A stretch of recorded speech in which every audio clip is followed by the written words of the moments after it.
we'll get things started off right. We'll have our commission chaplain, Commissioner Stroud, will do the prayer, and then we have a special guest, Laney Holbert, will lead us in the pledge. Let's stand up, please. Father, we just love to thank you for this day. Thank you for letting us get together. Lord, we just appreciate it for the sunshine. Father, I pray right now that the business that we do here and the things we think and want to do is for your purpose, and that it makes you happy, and that we do the things for nature that you came up with, and we try to make it as good as we can. So lead us with that. Give us some good ideas. Father, let us just be safe. And Father, thank you so much for all the good things that you give us. I pray these things in your name. Amen. Amen.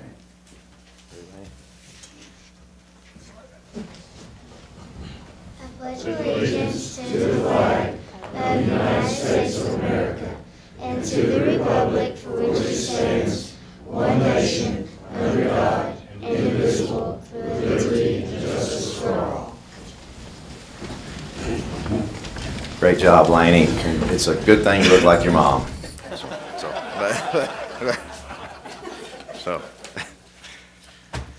So, Jennifer, can we do the roll call, please? Dennis Gardner. Here. Angie Box. Here. Bill Cox. Here. Connie King. Chad Baker. James Stroud. Here. Bill Swan. Here. Kent Woods. Here. Brian McLerran. Here. Tony Sanders. Here. Kurt Holbert. Here. Jeff Cook. Here. Jamie Woodson. Here. Chairman, we have a quorum. Great, thank you. And we've received the minutes, and unless anybody wants to read them, do I have an approval for, or motion for approval? Second, all in favor? Say aye. Any opposed? No? Then they're approved. So just a few announcements. We have a few guests. Mike Butler's here from the Tennessee Wildlife Federation. Mr. Barker is here from the Department of Agriculture. Appreciate y'all coming. We've gotten the opportunity to meet Laney already. Thanks for being here. And Ron Crabtree from Quail Unlimited. I saw Ron. I think he's here somewhere. We're very fortunate to have the families here in support of two great officers, Nathan Karch and Melvin McLerran. So thank you all for coming. So any other announcements from the commission? Director Carter, any other announcements? Great. Well, I'd like to recognize Glenn Moates, Assistant Chief of Boating and Law Enforcement Division. Thank you, Mr. Chairman. Every year we like to recognize the officers across the state that do excellent work in boating safety. We recognize the full-time officers every year and part-time. And from that group, we select one of each for the statewide recognition. And that's what we're here to do today, is to recognize two officers for outstanding work in boating safety for 2017.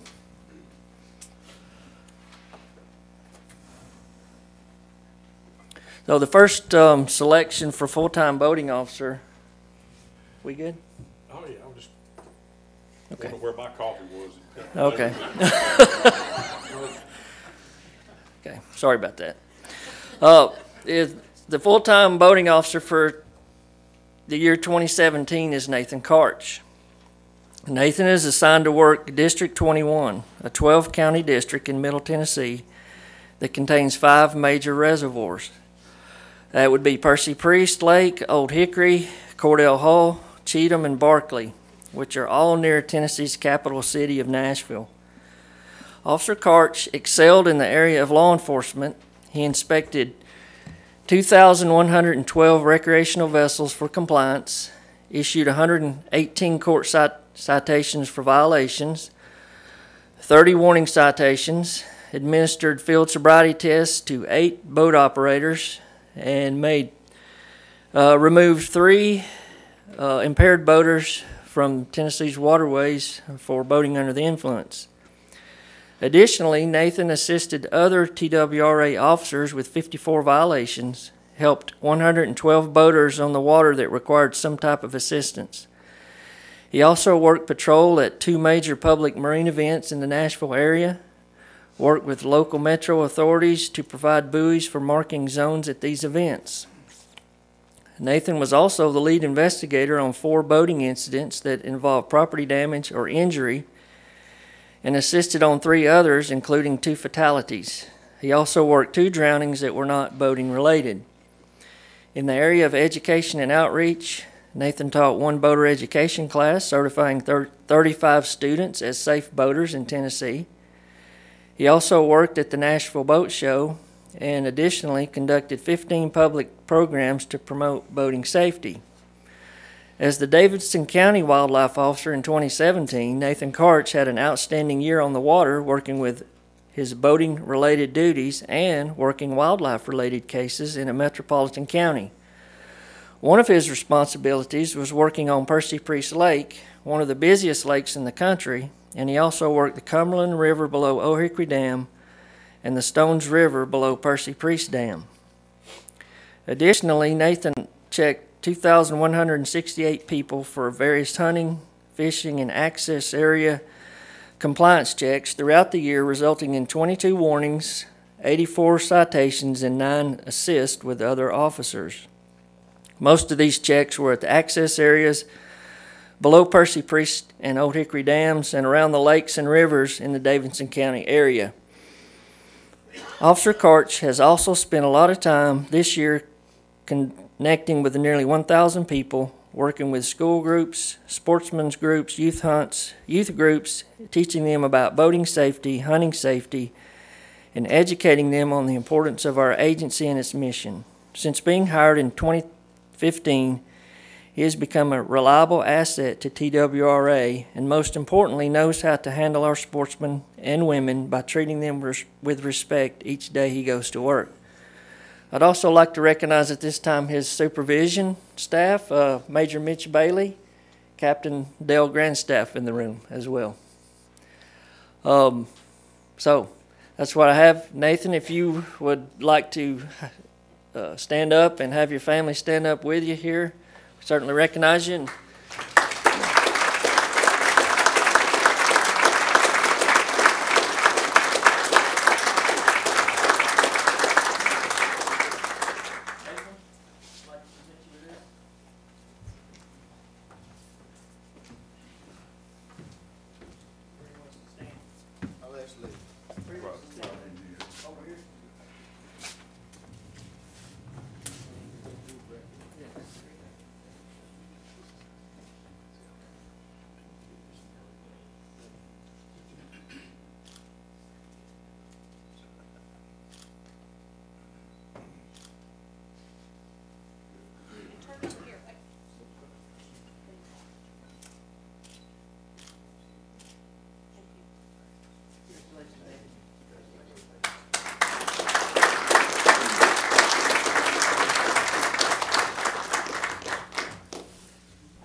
next, I would like to recognize our part-time boating officer of the year for 2017. This year, our selection statewide is for Officer Melvin McLerran. Melvin is also assigned to work District 21, which is that 12-county district in Middle Tennessee that contains 5 major reservoirs. Officer McLerran excelled in the area of law enforcement. He inspected 1,237 boats for compliance, issued 118 court citations for violations, 110 warning citations, administered field sobriety tests to 6 operators, and removed 1 impaired operator from the water for boating under the influence. Additionally, Melvin assisted other TWRA officers with 4 BUI violations and helped 19 boaters on the water that required immediate assistance. Melvin worked patrol at major public marine events in the Nashville area, including Independence Day fireworks displays. He also assisted officers with 2 boat accident investigations, and in the area of outreach, Melvin attended the Nashville Boat Show all 3 days, the Nashville Fishing Show all 3 days, and conducted 2 public programs and participated in other public venues to promote boating safety. Officer McLerran is always fulfilling the need to have more enforcement presence on the water during the fall hunting seasons and at other times when full-time officers are tasked with other duties. When called on to assist in a project, he is always more than happy to accommodate any work schedule and does so without complaint. I'd also ask Melvin to stand, and those that you have with you, your family.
Yes, you look fine. Look, there is left.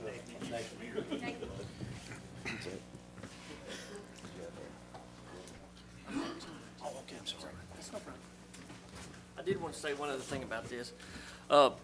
So those officers that have been selected for the state, we will also submit them for a national award to NASBLA, so they'll be submitted for that as well. Yeah. Commissioner Holbert.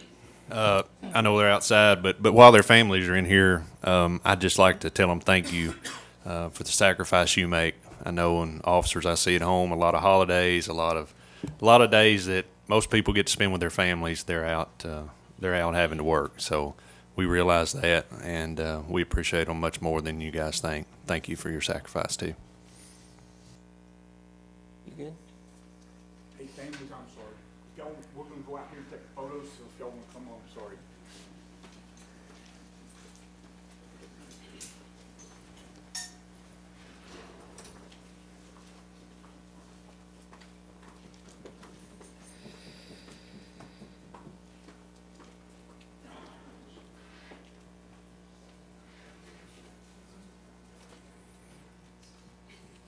Are you ready for me to begin, or you are? Okay. So Commissioner Holbert had asked for us to bring back some information to the commission about our chaplain program, so that's why I'm here today with this. Our chaplain program officially started in 2015. So what I'd like to do today is give you a brief overview of the program, what it's based on, and our goals for the program. So the first question you might ask, what is a chaplain? While there could be various answers to this depending on one's agency or what department you work for, it seems that this definition that we have here is one that suits us well. If you can see, the emphasis here is on service, and those who are serving in this role do this voluntarily. This is all volunteer, and they do it as a calling. Many law enforcement agencies throughout the country use chaplains, but primarily they use non-commissioned or non-employees as chaplain. But what we've chosen to do for our agency is to select those from among our own officers, and we commonly call this peer support. This peer support is, of course, faith-based, which means these officers do this because of their faith. They have a desire to be of service to their fellow officers. And currently we have 10 members across the state that serve as chaplains for us. This service is primarily for our own commissioned law enforcement officers, but also other agency employees and members of the public may request chaplain services at any time, and if appropriate, we're willing to help or refer someone as needed. You might also ask, why do we need this? You know, no matter what kind of job that we're in, there's always some level of stress involved. And that's not necessarily always a bad thing to have stress. But the vocation of law enforcement has a different type and a different level of stress that most people don't realize. Depending on the agency you work for and the locality that you patrol, the causes of stress may vary, but there's some stressors that all law enforcement officers have to deal with. Some of these include the negative public sentiment toward law enforcement that seems to be more common now than it was in the past. Dealing with the judicial system, managing human tragedy, death, and bodily injury, constant vigilance for their own personal safety, and working under intense public scrutiny. This stress can be recognized daily, but more commonly it can manifest itself as a chronic condition. And the result can be an increased emotional or mental strain on the officer, and it can also affect the officer's personal relationships in a negative way. So without a doubt, an officer's mental state can affect their own safety and also the safety of the public. So it's something that needs to be addressed.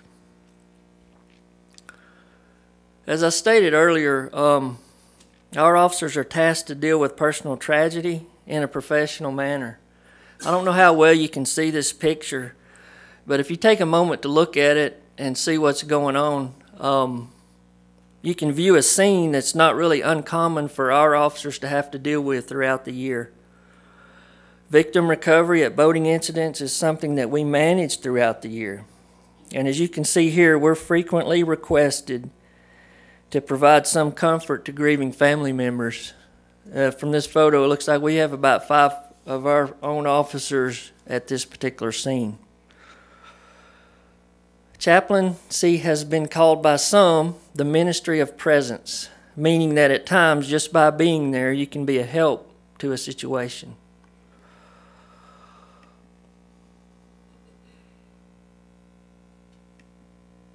We're also frequently called on to assist victims of natural disasters.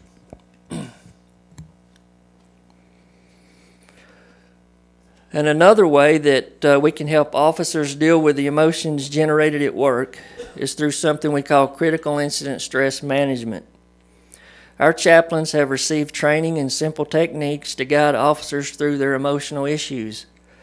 And as it turns out, just talking about events that have happened, adjusting our mindset, and realizing that we're not isolated can be a great benefit.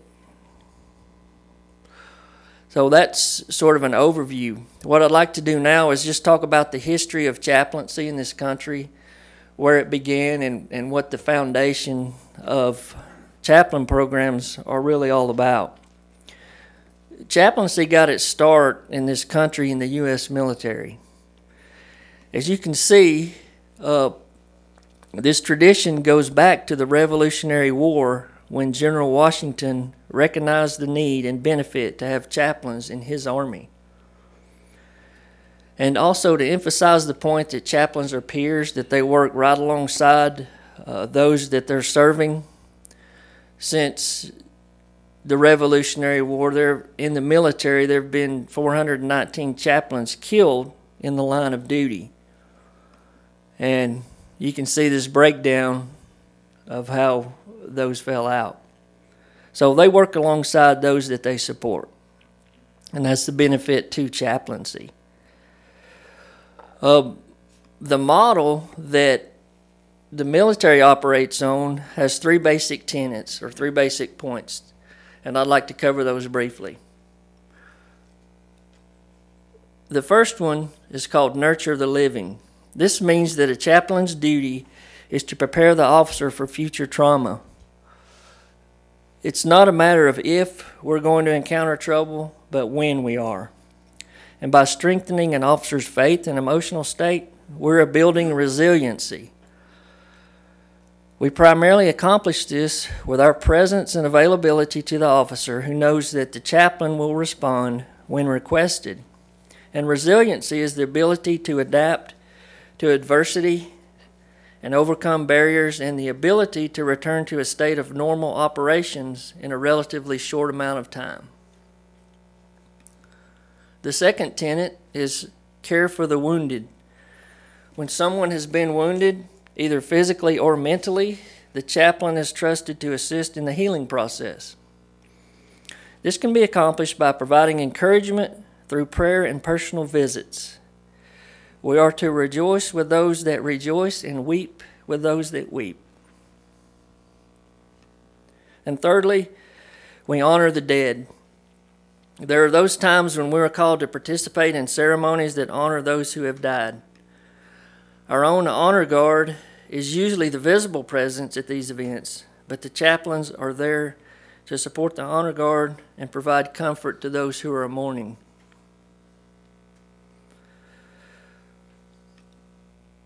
I'd like to cover our overall goals that we've set for ourselves for our own chaplain program, so you'll know the direction that we would like to continue to go. The overall goals for our chaplains, there's training available that we try to participate in on an ongoing basis. It's critical incident stress management or disaster relief, suicide prevention. Those are just to name a few of the things that we've trained in.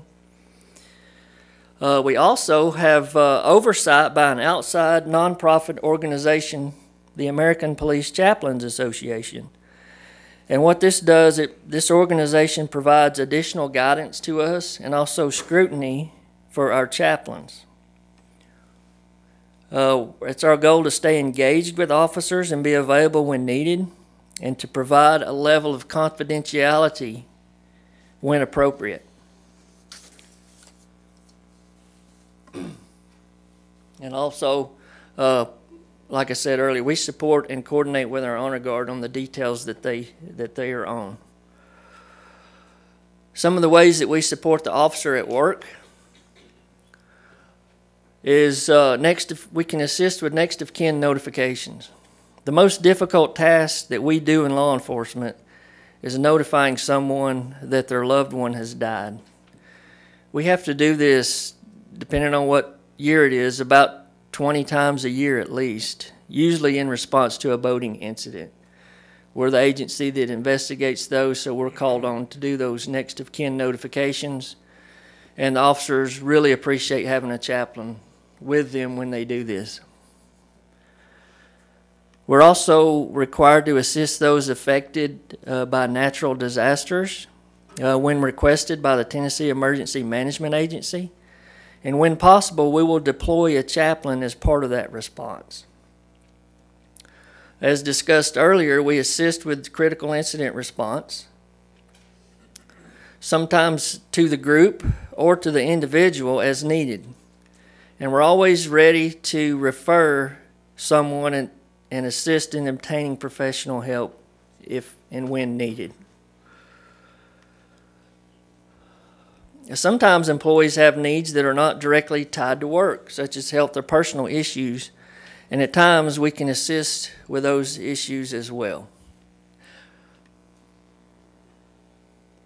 We primarily do that by being available and having our presence there.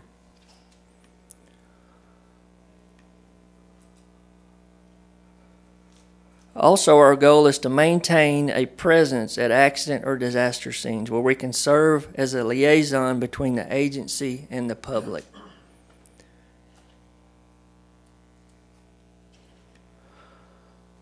A lot of times, especially at accident scenes that we work, a family member likes to have a contact they can talk to about the investigation.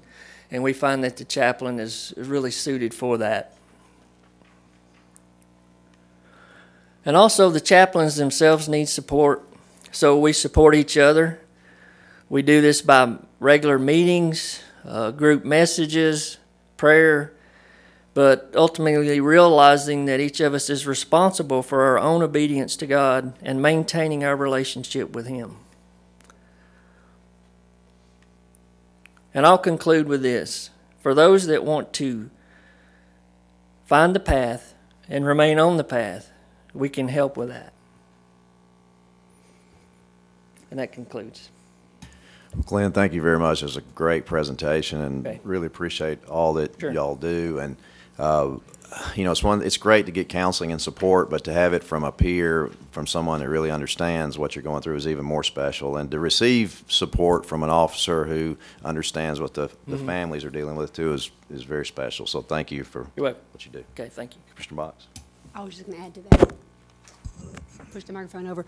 I just want to thank you so much for that presentation. It's very meaningful, and it's a good reminder on how important that is to so many situations. So I appreciate that. Okay. Thank you. Thank you. Okay, sure.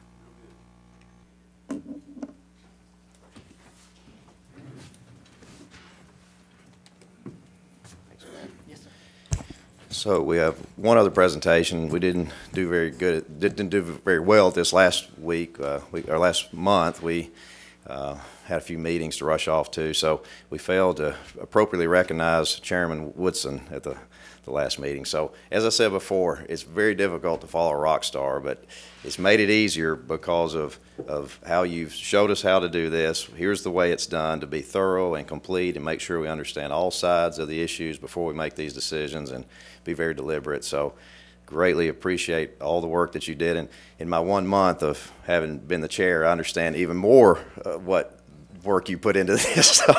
So appreciate all you've done, and we have a little token of our recognition. So.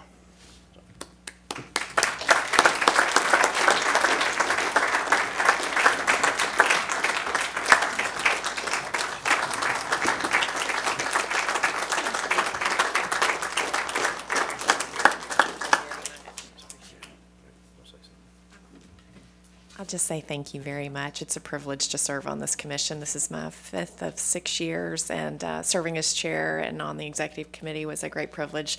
But I'm confident that we're in excellent hands with the chairman and the executive committee, and just look forward to this next year. Thank you.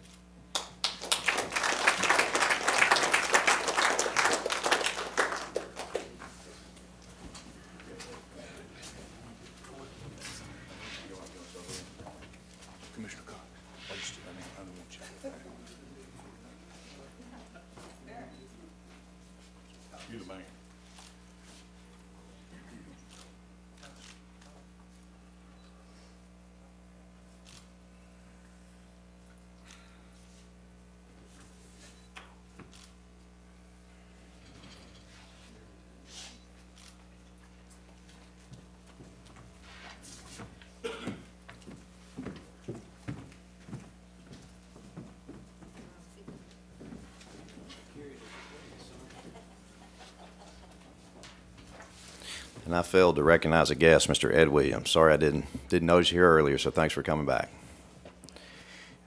So with that, Director Carter's going to do his presentation at the end, so we'll move into Wildlife Management Committee. Recognize Chairman Holbert. Thank you, Mr. Chairman. Bobby Wilson. If I may, while he's coming up to Jamie, Jamie, you and I got on the commission, I guess, at the same time, right? Years and years ago.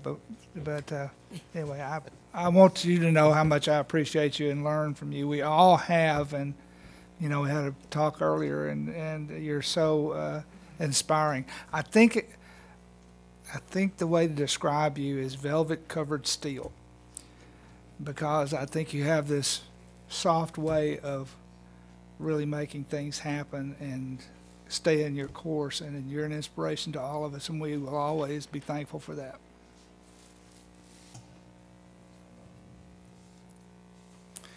Thank you, Chairman Holbert.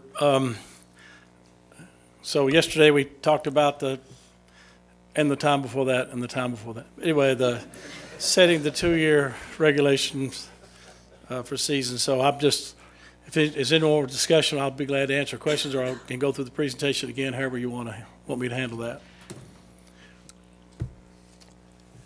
I'm going to be honest with you. I think we've covered it and covered it and covered it.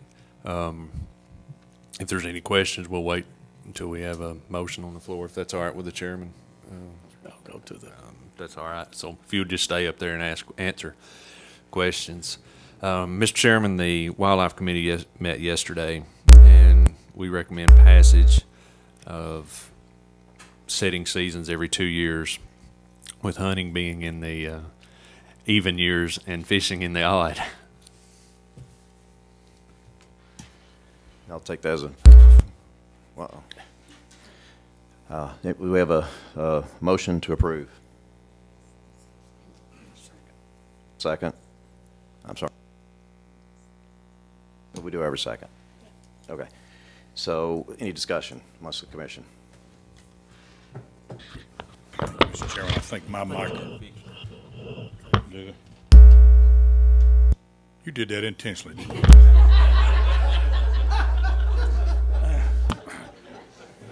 I heard it was a short meeting yesterday because I wasn't here. And I apologize for missing yesterday. I don't like to do that. I'm not going to go back over my displeasure for this, but I do think, and I have an amendment. I guess it needs to, in the form of amendment, or I want it in the proclamation or in the decision. If we're doing every other year, then and the agency is.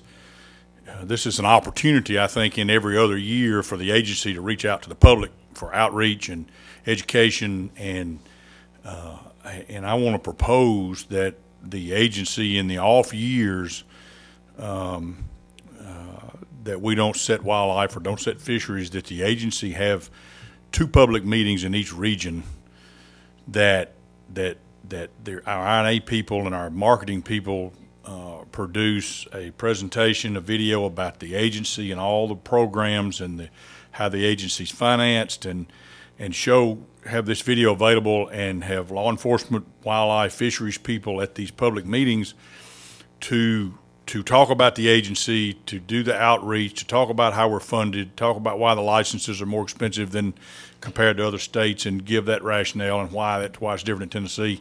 But then take questions, criticisms, and answer for any number of things, and aggressively try to put together a group through our contacts and our emails to get a good source of the public, and we may even have some meetings to decide how exactly to do that. But this is an opportunity to reach out to the public and connect that we haven't done, and I think that was one of the pros and I think it's a great idea, and I think I'd like to see that as part of this proposal. I'll second that if you'll repeat the amendment.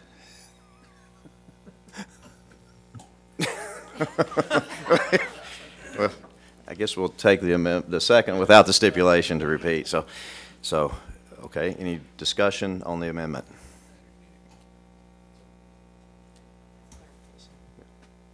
I just want a clarification on what the amendment is. I think that engaging the public in a thoughtful way is a great idea, and I think very much intended by those who support us moving to a deeper, more thoughtful process over 2 years versus kind of the relatively shallow and quick process, even though it doesn't feel quick from a capacity perspective, certainly from the agency. So as I understand the amendment, it's requiring the opportunity for public meetings. I propose that the agency hold 2 public meetings per region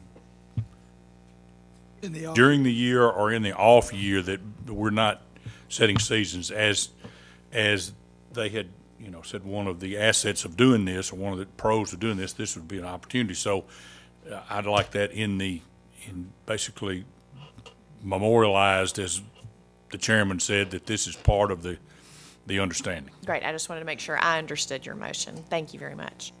So do we have a second to the amendment? Oh, yeah. I definitely had a second a while ago. would it be better to have fisheries in the off year of fisheries and then wildlife in the other year? Or I think that could be a discussion that we could have. It's just how how it's organized. I just want it to be, if we're going to do this, I think this is a really good opportunity, and we can maybe have a meeting later about how it, and discussion in the retention and recruitment, or however you want to do it. I just want it part of this to ensure that we take good advantage of it. I think this is a fantastic opportunity for the agency to reach out to the hunters and fishermen within the state and explain what we do and how we do it, and I can't see anything bad coming from it. Thank you, Commissioner Swan. Any other discussion on the amendment?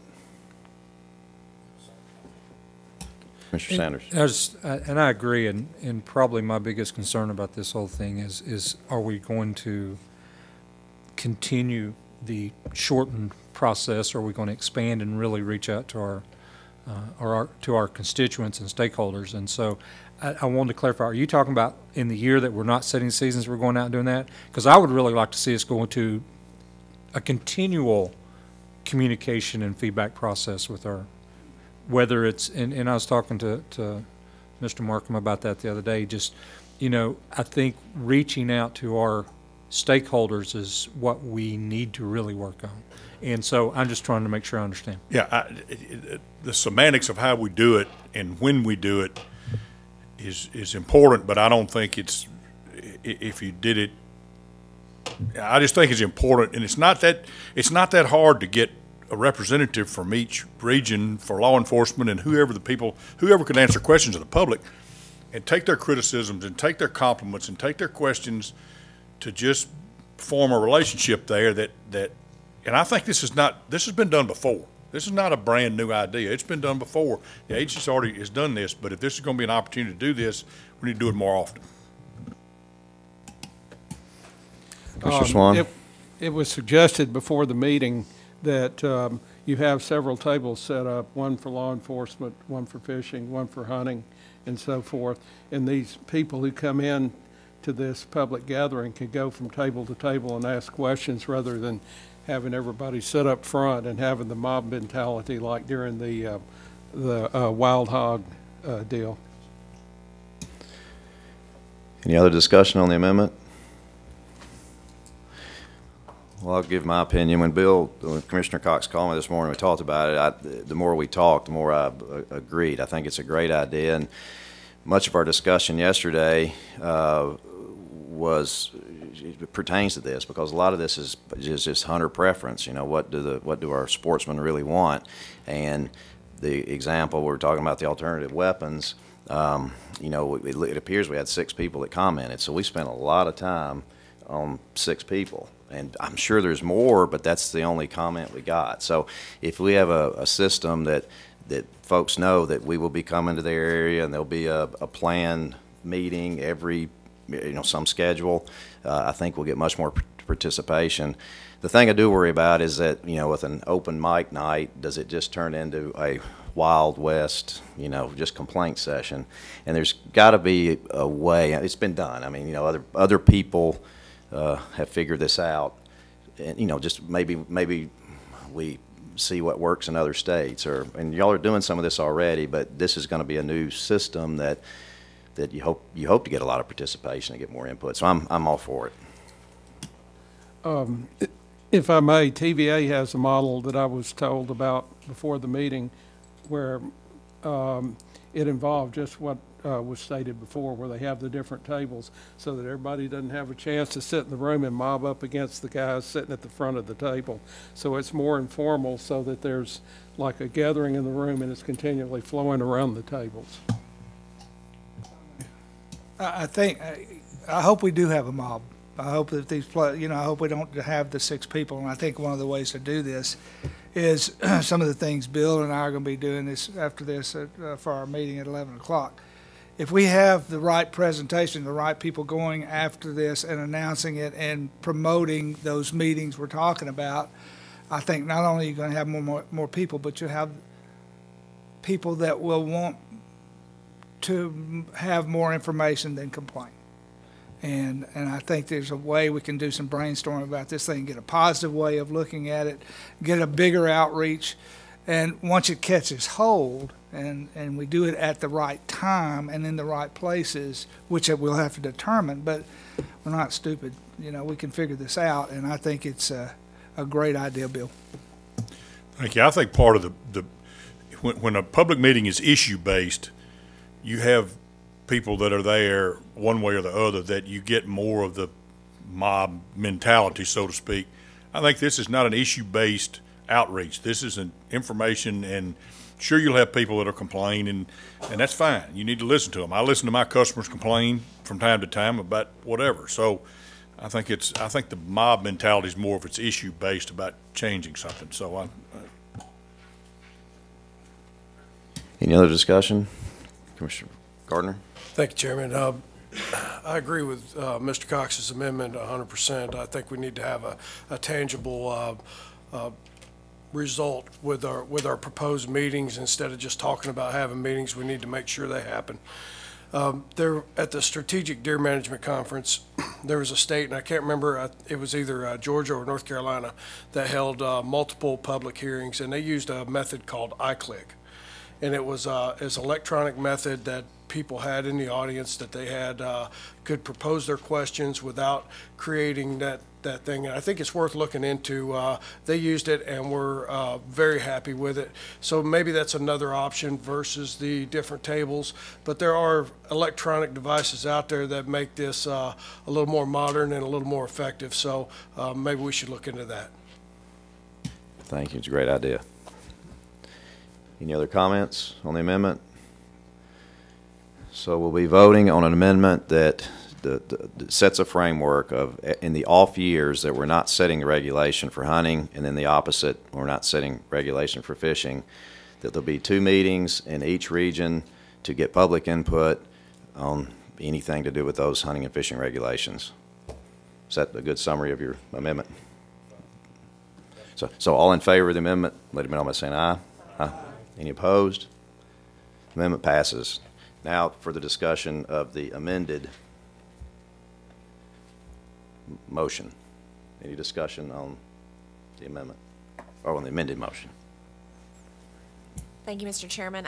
I know that we spent time on this yesterday, but I want to first thank Commissioner Cox for the, I think, improvement to this proposal. I think that it will be very helpful to engage not only in public hearings, but the public in a variety of different ways, and sportsmen across the state. But just to quickly reiterate the thoughts that I had yesterday, just want to make sure as our partners across the state may watch this, I just want to make sure a couple of points are made.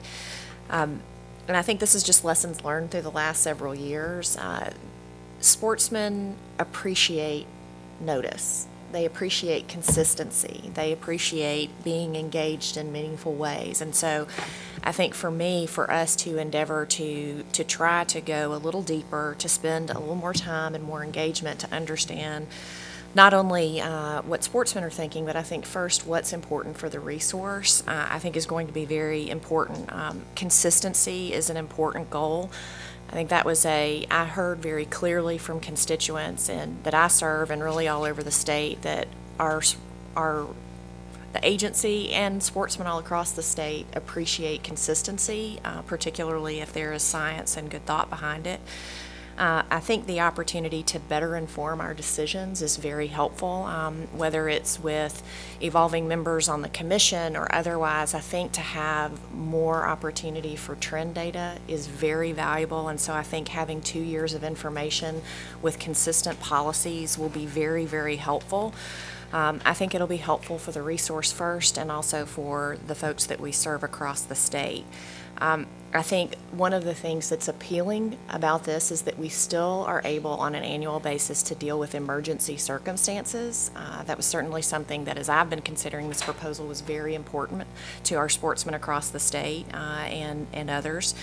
And I, again, want to just thank the expectation for me is, while I think capacity being focused on our mission is the most important thing, my support for this really hasn't been that it's a time saver. It is more that the time is focused more thoughtfully to inform our decisions so we can make appropriate and thoughtful and important decisions that will impact future generations of Tennesseans and their opportunities to hunt and fish. And so for me, I think that this is a thoughtful proposal.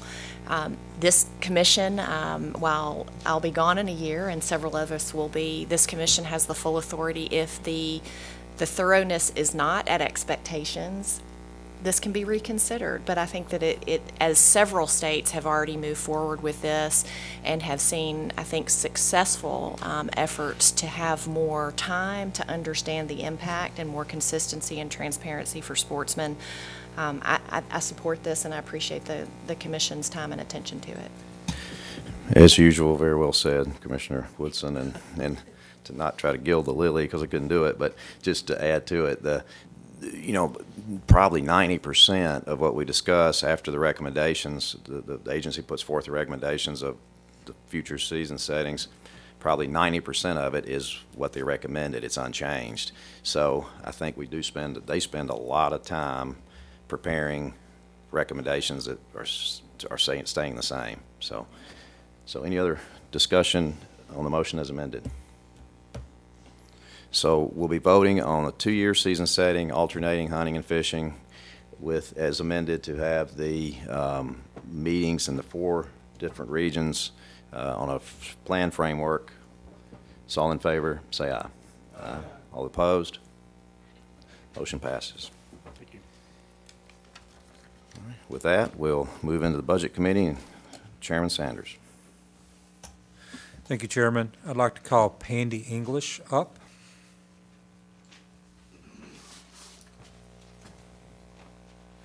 Just one moment.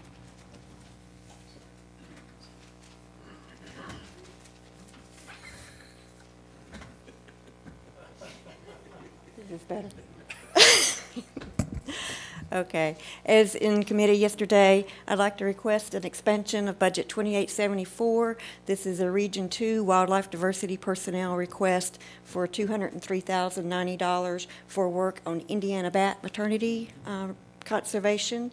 This is all TVA funding from mitigation funds, and no match is required. And we request Chairman, approval. the Budget Committee met yesterday and recommends passage as presented. Thank you, Chairman Sanders, and the second by Chairman Woodson. So any discussion on budget expansion? Any discussion from the audience?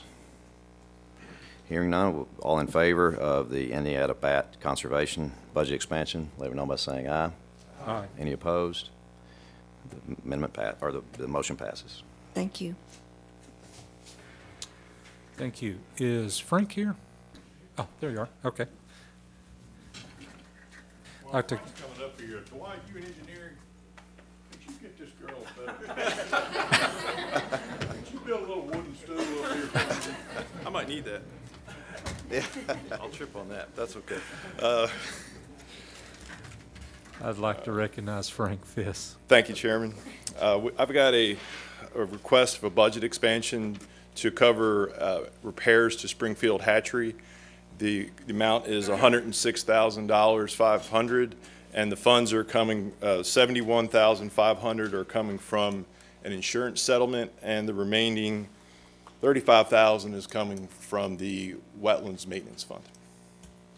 Thank you. Mr. Chairman, the Budget Committee met and recommends passage as presented. Thank you, Chairman Sanders. I take that in the form of a motion. Is there a second? Any discussion about the motion? Any discussion from the audience? So all in favor of the budget expansion to repair the flood damages at Springfield Hatchery, let it know by saying aye. Aye. Any opposed? No. Motion passes. Thank you, Chairman. Thank you. I'd like to call up Colonel Darren Ryder.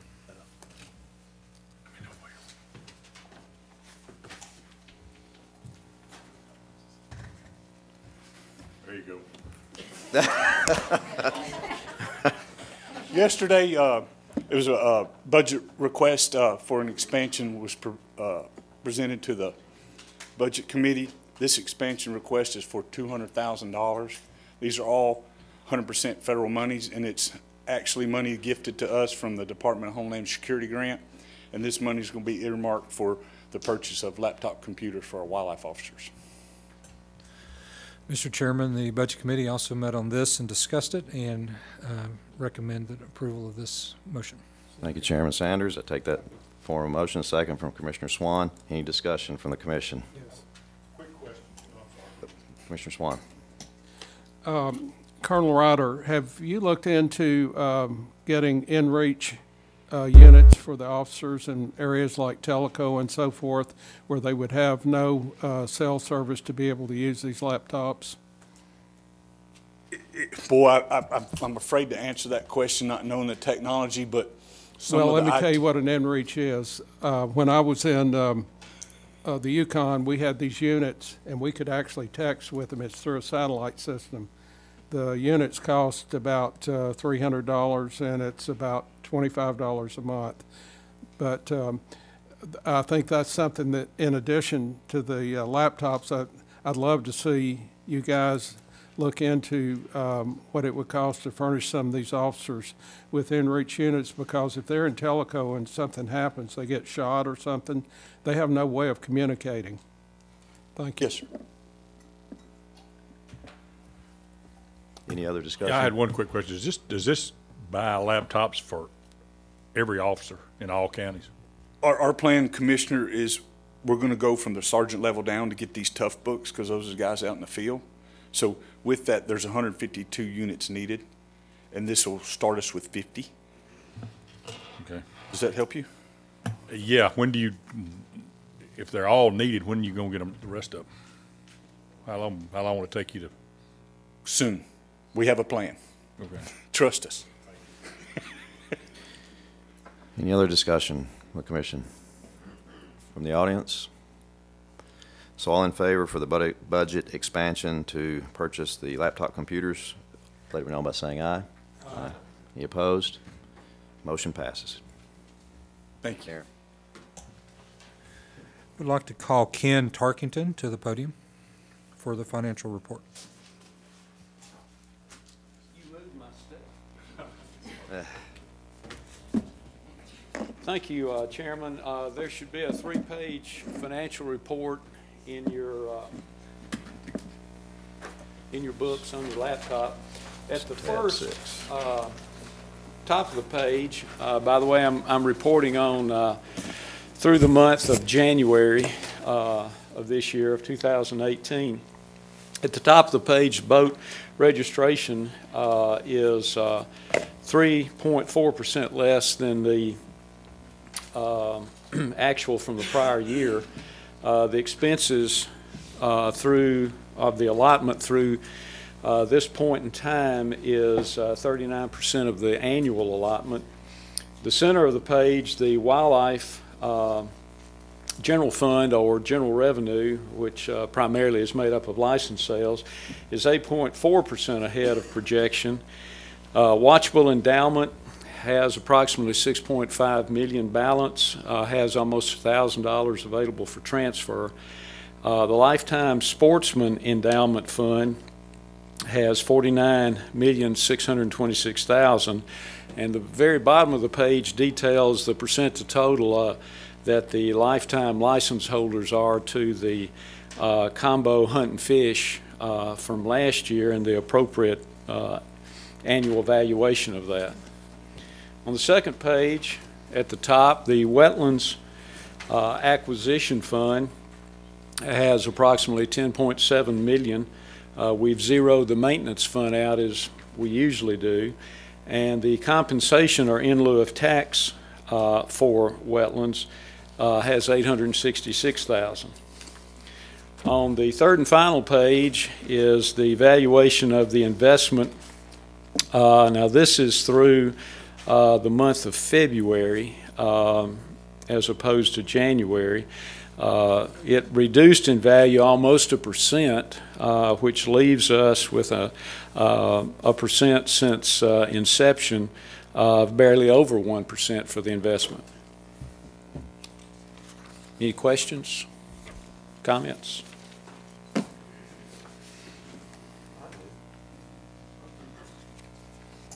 We went through that pretty quick. Go to the boating there. Okay. And, like January, these numbers are, and December, the numbers bounced around there. Why the big difference there? Probably need to get our licensed folks to identify that. What I'm reporting on is the point in time that those funds are actually reported. And of course, December through end of February is a very low time for those sales anyway. I see that, but like January 56,000, then the next year it's 145,000.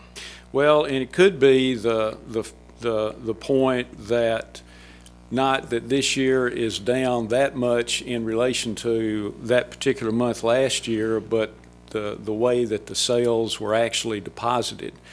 Somewhat of a cumbersome process, but the majority of both the boating sales and the wildlife sales are swept from the agents on a weekly basis. In other words, they're ACH'd or automatic clearinghouse pulled in.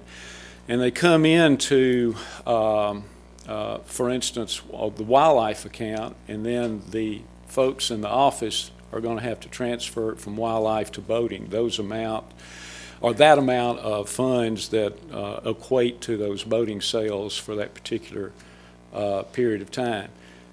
Doing that one day later this year than last year can put it in a different month.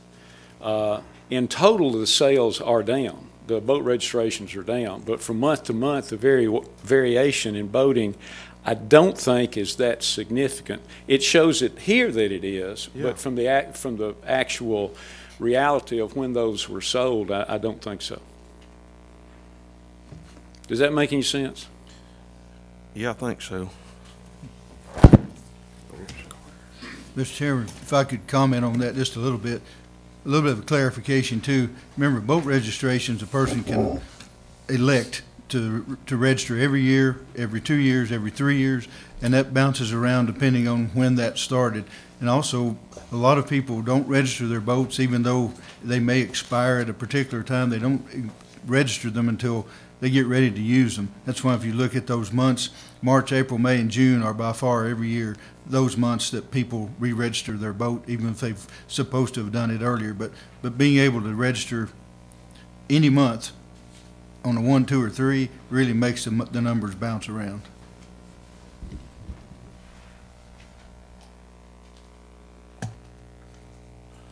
Michael, are the renewals for boating going out, Brant's working on that as well as license sales, or the boat renewals in the same?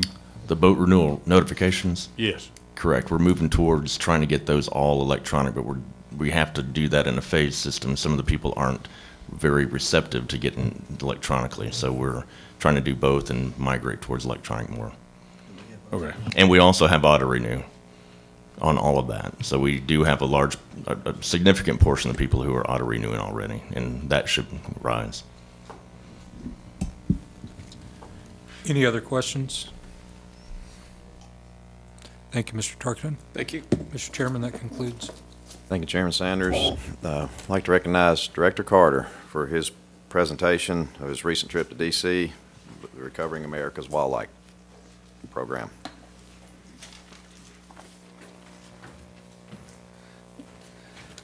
Thank you, Mr. Chairman. Before I begin my little presentation, I just want to mention, especially in the way of outreach programs, the National Archery in the Schools program, the NAS program that so many of the schools in Tennessee are involved in. The state tournament will be March the 28th and 29th, which is a Wednesday, Thursday, at the Miller Coliseum, which is the same place it's been for the last several years, just in Murfreesboro, near the Veterans Home, if that helps you identify where that is. But in any case, March 28, 29, a lot of our people will be there. Of course, we average 2,000 to 2,500 students that will come and participate in that. So just wanted to invite you, if you have the time to be able to do that, it's quite an event to see.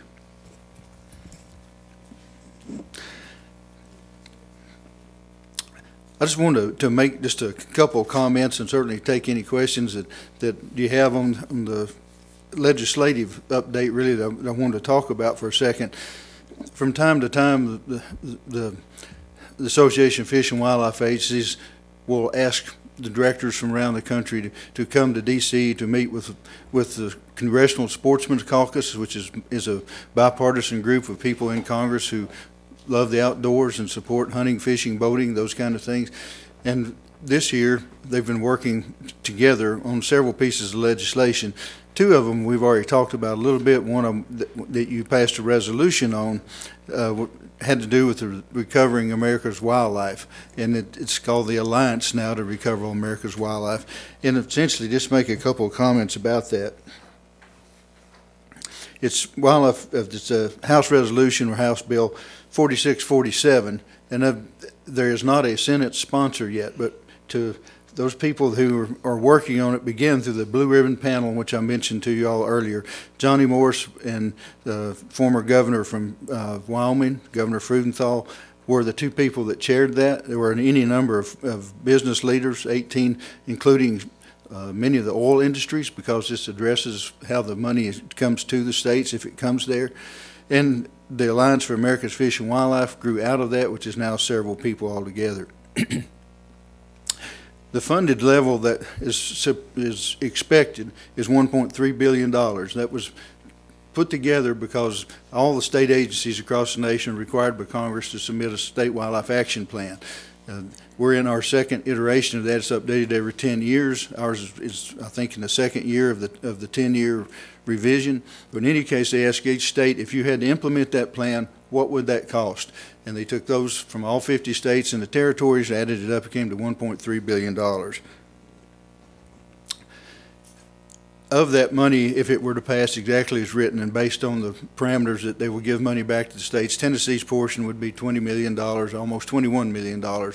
And it's geared for putting things together that are for animals that aren't hunted, for non-game species primarily, to keep them off the endangered species list. And we can talk about that more in a second. But that money, at this particular time in Congress, of course, everybody's looking at budgets. As you know, they're working now on trying to come up with another bill to keep the federal government from shutting down sometime in the next 2 weeks. So when you start talking about money going to a state that's not there now, the discussion always comes, where's it going to come from? Well, there's already, for many years, has been a provision in the United States budget that any energy production that comes off of federal lands, whether it's federal waters or federal lands, those royalties go into a fund. Most of that money goes into the general fund as opposed to any particular part. So no, as they say, nobody's ox is really getting gored in particular. It's just coming out of the general fund if this goes through. We went to meet with Secretary Zinke, the Secretary of the Interior, and to present this to him several months ago. And the first thing he said as we walked into the meeting, he said, before we get started, I want y'all to come over here and look out my window. So we went over and looked off his balcony. He said, what do you see? What do you see in the monuments? And we talked about, hey, there's Washington Monument and Jefferson. These are all great. These are beautiful. He said, yeah, that's what y'all see. All I see is several $1 billion in backlog of maintenance that needs to be done on these. And I propose to get it out of the royalties off the offshore drilling. I went, well, phooey. You know, that kind of messed our discussion up right off the bat. But in any case, we looked at that, and then we talked with some of the senators, and Senator Alexander from Tennessee, of course, is very tuned in to the Land and Water Conservation Fund, which also gets part of its funding from this. So I could go into a lot of discussions on what actually took place to how this money would be used, but when we looked at all of that and added all those up, you can fully fund the Land and Water Conservation Fund. You can fully fund the $1.3 billion to the wildlife restoration for non-game animals, and you can do all of Secretary Zinke's backlog, and there's still several $1 billion that's left to go back into the general fund. So it wouldn't drain the account by any stretch, but it would also still have money going into the general fund, and it would still also pay the royalties to the states that get money from that on a national basis. So the money was put together, as I said, to manage these animals at greatest conservation need and to try to keep them off the endangered species list. The person that that is doing part of this gave personal examples. The two, Debbie Dingle, who you might remember the Dingle-Johnson Act from years ago, it went into fisheries. It was actually her husband's father that put that bill together. They're both congresspersons. She's and he both are in Congress, so working together, Debbie Dingle on the Democratic side and Fortenberry, the congressman on the Republican side, are co-sponsors of this bill, and they gave personal testimonies about what's happened in their state to utilize what this money would mean to keeping money off the wildlife endangered species list and how that helps businesses all across the United States if that doesn't happen.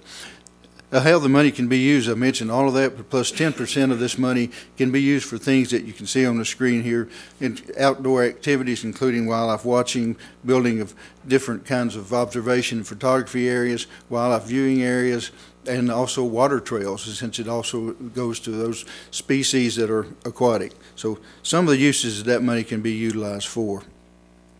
Some things it can't be used for, and they were very specific about this written into the bill. Nothing, it's prohibited from using any of the money for education efforts, projects, or programs that encourage the opposition to regulated fish and wildlife. So they want to make sure that that money did not go to something that would keep people, or to fund a campaign that would go against hunting, fishing, boating. So that's written into the bill. As I mentioned, the two sponsors of the bill, Congressman Fortenberry from Nebraska and Debbie Dingle from Michigan, there's now 34 co-sponsors, 21 Democrats, 13 Republicans, so it is a bipartisan bill. There's no Senate sponsor yet, as I mentioned, but when I was visiting Senator Alexander's office, he said, you know, I don't think I should be the sponsor because it needs to come from the appropriate committee, but I'm really interested in being a co-sponsor if you can get that on the floor in the Senate. We've talked to a couple of other senators across the nation. I'm pretty sure that's going to happen very soon, but just wanted you to know that he's been very interested in trying to help us go forward with that. Ends that part. Got one more to come up and talk about. Any questions on that one before I move forward? Yes, do you think there's any push to get this passed in this Congress? There is, but I don't see that happening. I think there's too much to have happen, too many steps to go through for it to happen in this Congress. But there's been a lot of people. Mike Butler has been very involved in this from the very beginning. The National Wildlife Federation has been involved with the very beginning, the planning, the outreach part of it, and all of that. I think 28 states have sent resolutions from their commissions or their legislatures saying that they want this to go forward because they see the benefits of it, but I don't see it getting that fast to track. Yeah, then it'd have to be reintroduced again and hopefully get out of committee and voted on. And I mean, there could be a miracle, but I don't see that happening that quickly. Any other questions? Yes, sir. I've got, and I don't want to sound negative about this at all because we never want to, I always want to see good money coming in, but is there a 25% match? There is. The 25% match can be made up in several different ways, and that's still up for grabs. It's actually gone from 10% to 25%, and I'm going to go with the 25% until I see differently. But it can be, for instance, in using this money going for research projects, we could do a lot more with the universities than we have before, and they're going to make the match on that, of course. Any kind of in-kind money that you can do if we were going to build these observation towers and things. Any local groups like the Union Sportsmen's Alliance have already said they would be very interested in moving forward. They make the match on that as well. So what we've been very careful to talk about is that we don't utilize existing money that we have now in our license dollars to try to fund this program, which is significant. $21 million is a lot of match. But in the Tennessee State Code, it says that the legislature should appropriate money for non-game species. And one of our hopes is that if this bill passes, there will be enough momentum, not only congressionally, but in the state legislature to at least help with making that match. All that's conjecture, but that's our plan. Well, obviously the concern is that for this federal money, we always have to have a match, and we don't have an extra $5 million or $4 million. So it's concerning that and I wish they would let us have it for no match or 10% or whatever, because we already strained, but that's something for us to, in following commissions, to try to watch, because it costs a lot of money to get this money. One other thing real quick. You had told me that there were a couple of groups who were in opposition to this. Can you tell us who they were? The National Wildlife Federation wrote a letter to Congress asking for amendments to be made in part of it, and we're worried. Let me take that back. Different bill. I'm on a different one. The one I'm about to speak about is the one I was speaking with you about. There is no opposition that I know of to the alliance. At first, there was some thought that the NRA would be opposed to it because they thought it would take money from state wildlife agencies for wildlife purposes. But anyway, NRA and a couple of other organizations nationally have worked through that. So at the present time, and I'll ask Mike if he knows anybody, but I don't know anybody that's working against the bill.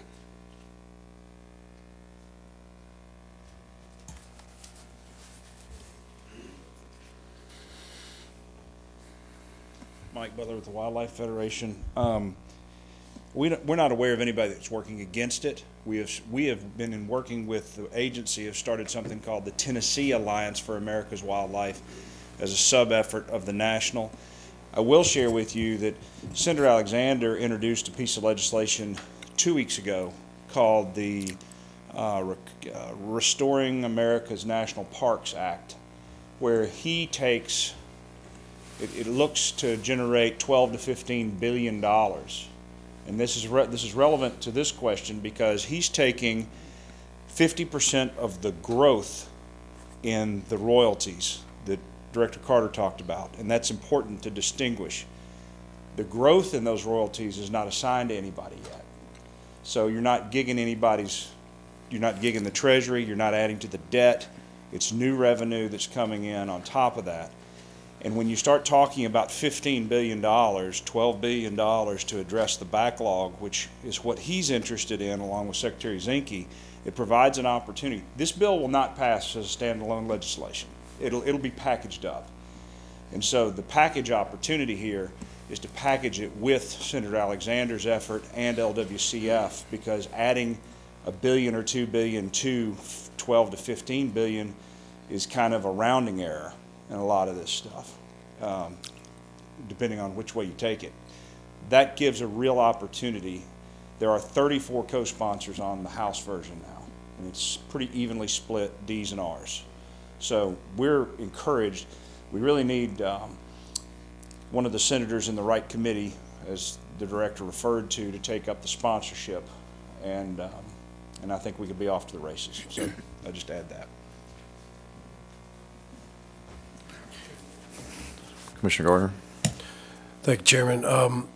Ed, the director, the way we get this money, the $21 million, do you have to get it all at once, or is it more like a Pittman-Roberts where you procure your 25% match and then the ratio of that money you get a little at a time, and if you can't get the 25%, whatever's left of the 21 million, stays within the federal? Or are we on the hook for the $5.25 million right off the bat? No. As a matter of fact, the way the bill is written, it goes into the Pittman-Robertson Act, so it will be part of the trust fund. And that trust fund is a reimbursement, and we would get that money as we spend it. We would spend it and get it back, but there's no upfront cost to the state either way. Thank you. Any other questions? Director Carter.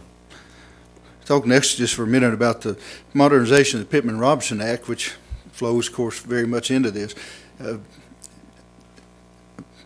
been on the executive committee of AFWA for a number of years, and I actually got to chair the trust funds committee, which this money flows through and all this. So I'm really encouraged to try to see what is going on with this. It actually was something that was brought forward by members of the industry, in looking at the overall Pittman-Robertson Act, and especially on the hunter education side. And there are several moving parts of the Pittman-Robertson Act, and all of them have different things that a state has to adhere to in order to be able to spend the money or to be able to get the money. But in looking at over, a lot of the members of the industry were wondering, why don't you do more to promote outdoor recreation, hunting, fishing, recruiting? There's a provision in Pittman-Robertson under hunter education that you can do that, but it all has to be tied to hunter education. A very small portion of it can be utilized for promotional activities, and the portions that we get, which there's $8 million, I'm kind of jumping ahead of myself, but there's $8 million nationally that's set aside for that, divided among the 50 states and the territories. So of the money we get, which is in the $200,000 range a year for that particular promotional area, most of that we partner up with the Wildlife Federation for the SCTP program to help support that, and also the pistol program that our foundation does as well. So that's where our money goes for the promotion part. So in looking at this, they said, you know, it's time to look at modernizing what we can do with this money. So it was passed in 1937 as an outgrowth of all the things that President Roosevelt started back in the early years on wildlife funding, the North American model of wildlife management, all those things tied in. So finally, folks said, let's put an excise tax on hunting, fishing. Well, let me keep fishing out of this one. I'm put it on things that would be utilized for outdoor hunting and firearms and ammunition, and that excise tax will go into funding wildlife restoration. And for years, that's what that did. That's what rebuilt deer herds, turkeys, all those kind of things, and wildlife restoration. Still funds our wildlife management areas and those kind of components. But at one point, they said, you know, we need to do hunter education, so let's go in and amend this excise tax, which has not been all that long ago. I was still actually in hunter education when that happened, so it hadn't been all that long ago. Well, maybe it has now that I think how old I am. But anyway, they went in and to amend this excise tax on archery equipment and handguns to add to that. Half of that money went into the Pittman-Robertson Fund, and half of it went into hunter education. They divided into two groups. The hunter education, the basic part, can be utilized for firing range construction, but it has to be in association with a hunter education activity. So you couldn't just go out and build a firing range unless there was a hunter education component to it. So that made it a little more difficult, and we've been able to adhere to that obviously through the years in parts of what we're doing. The $8 million I mentioned a second ago was for promotional activities, and that's called enhanced hunter education, which is the second part of this whole thing. All this bill does is allow greater flexibility so the state can utilize the money that they have. It doesn't bring in any more money. It doesn't tax any more than they're already there. Everything stays the same, just gives flexibility to a state wildlife agency in order to use the money as they see more appropriate in terms of outreach or promotional activities for hunting. And by being able to do that, it gives us a lot more leeway in what we can do, I think. Somehow I'm not tracking here. If y'all could see what I see, you'd really think this was good. Well, let me just tell you what it says. Anyway, it allows the hunter education program to do what I said, to be able to use. And that's the end of this presentation. Let me try one more time here.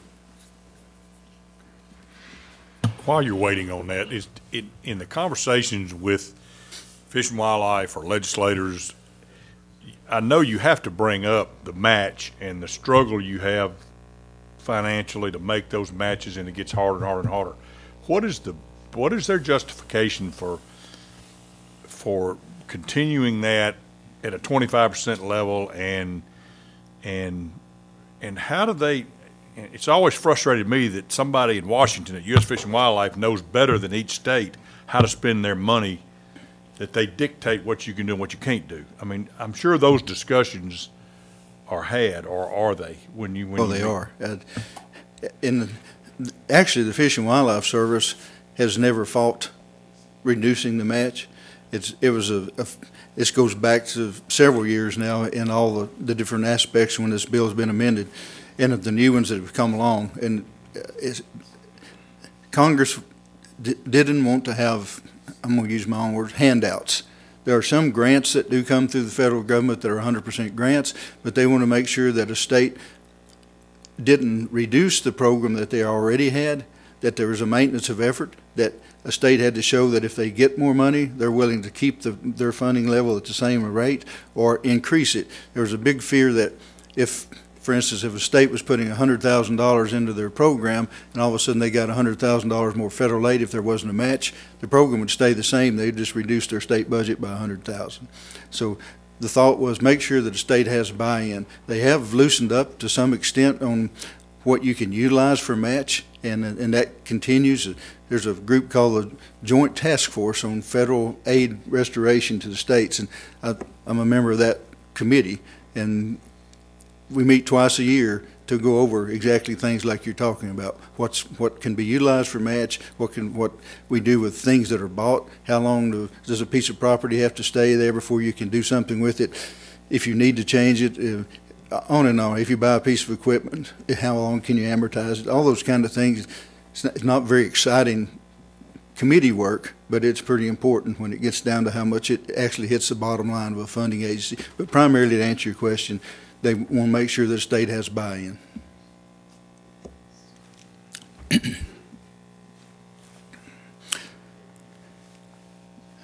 Yeah, okay. As I mentioned, I'm catching up here, but anyway, I said there's no additional taxes into this funding, and there isn't.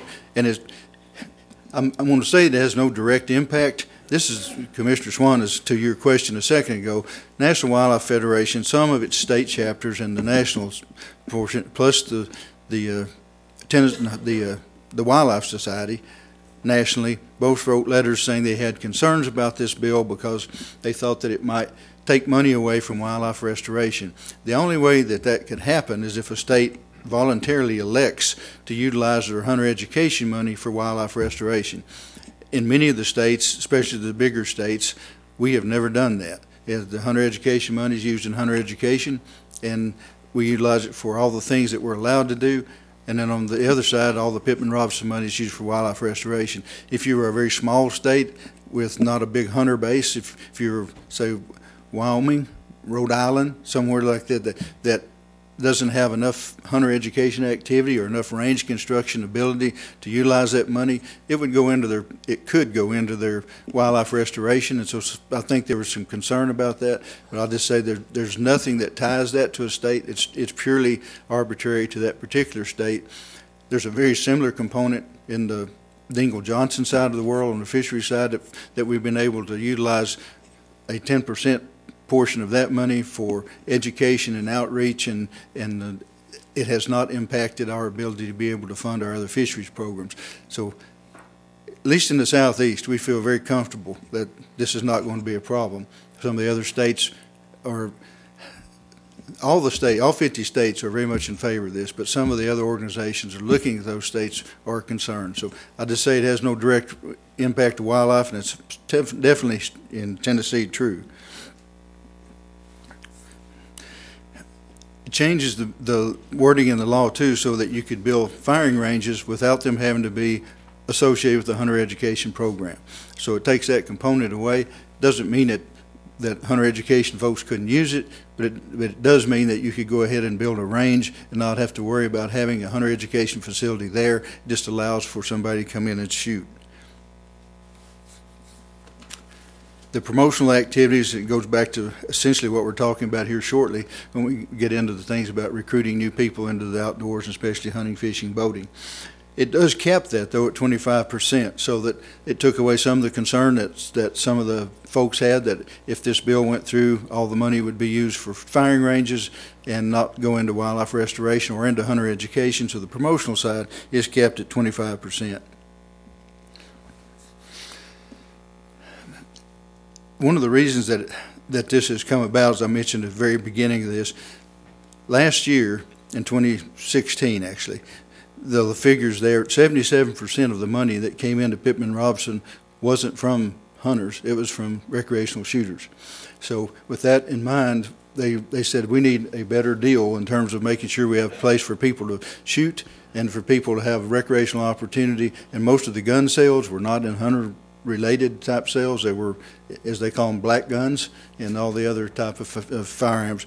Now, of that 77%, there are obviously a lot of people in there who hunt. So it's not, that's a, I would say kind of a 77% is something you'd have to look at and break that down, but that's the latest figures, that 77% came from non-hunting type things, but again, a lot of those are hunters, so there's a pretty good mix in that.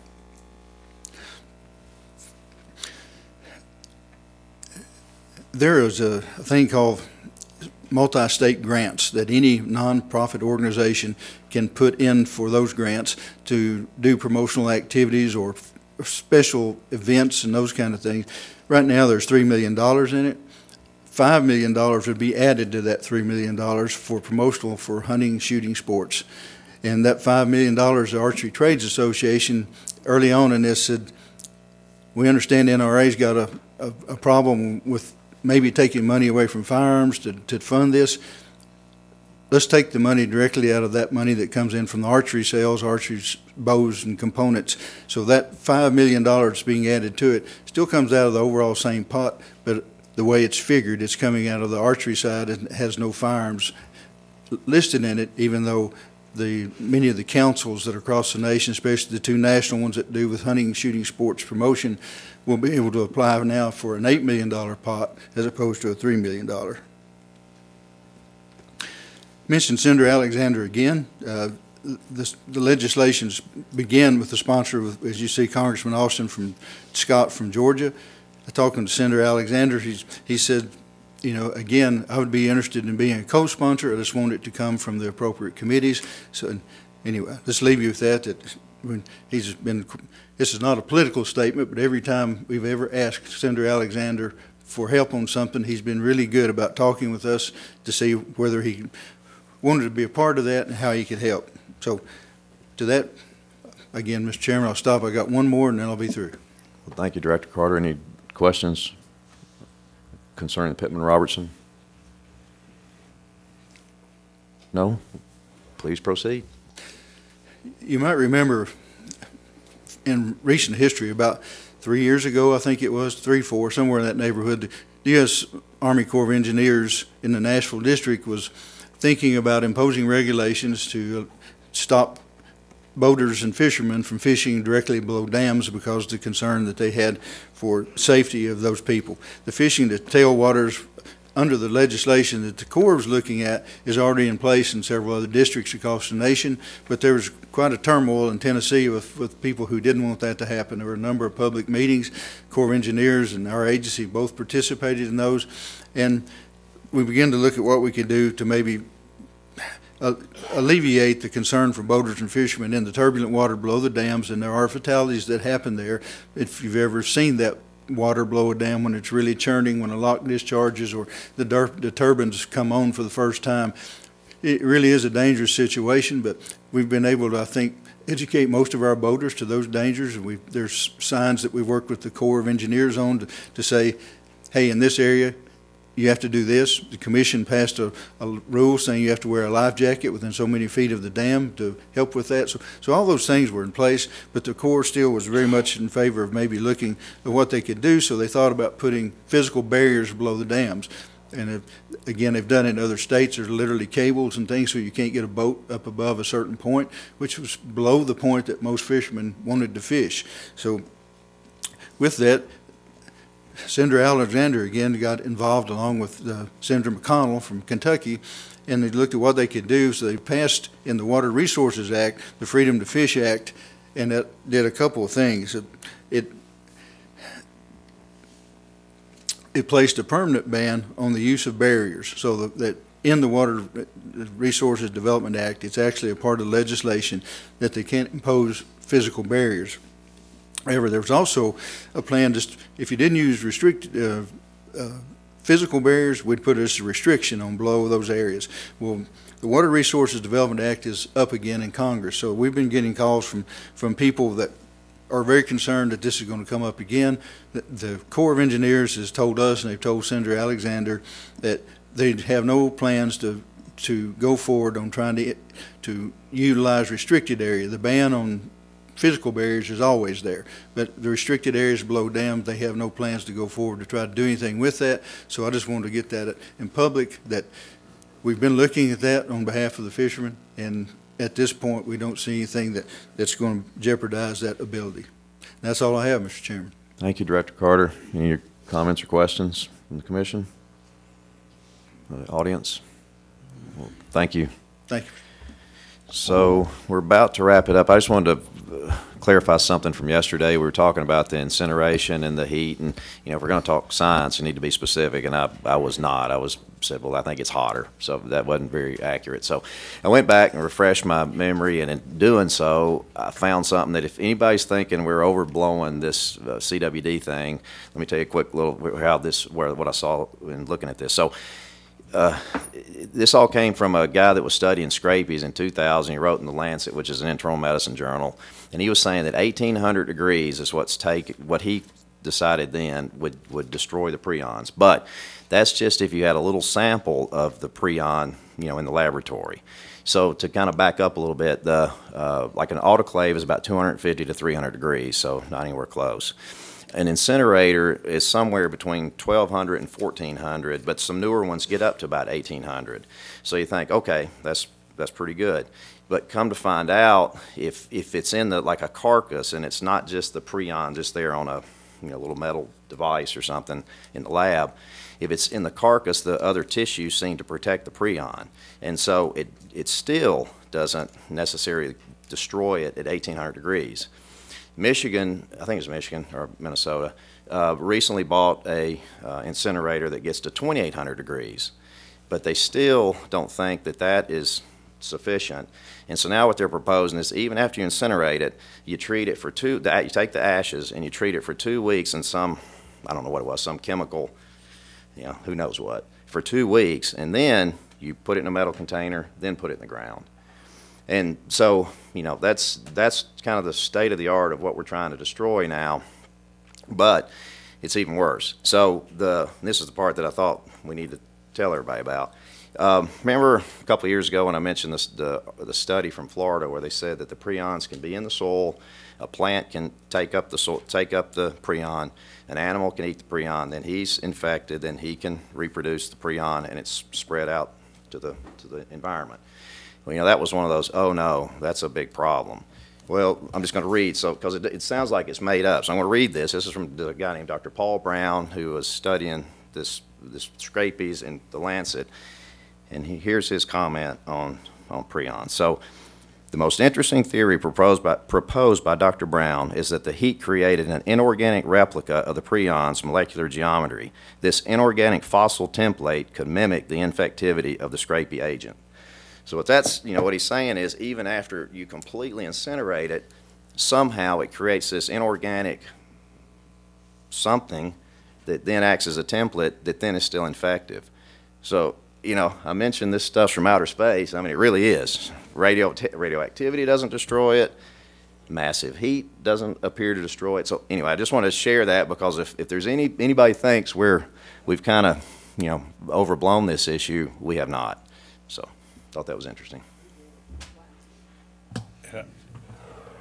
The plant's picking this up.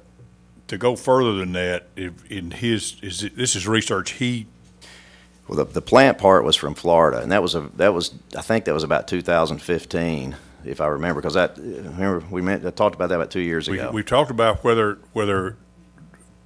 cutting hay and spreading it is a danger, and there's no result or no definitive answer to that question.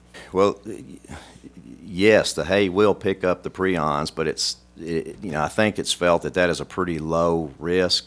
But anytime you introduce the prion into the environment, it's going to replicate if another animal or some other living organism picks it up. But that's the lowest risk. Is when we had that conference call with Dr. Fisher, who's the professor at Georgia, who I think he's one of the leading experts in CWD.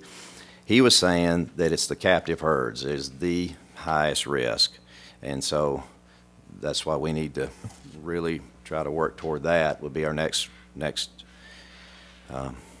thing that we have to do. It's then the carcasses are the next, and then after that, urine and, you know, other things, and those are much lower risk at that point. So, all right. Well, any other announcements, comments? Has anybody thought about playing Willie Nelson music at it and seeing if it'll kill it? Willie's not doing well. Yeah. Willie is okay. He's fine. I was about to say a few other ones that we could think of, but I'm not going to. So, any other comments from the commission or announcements from Director Carter? Any announcements?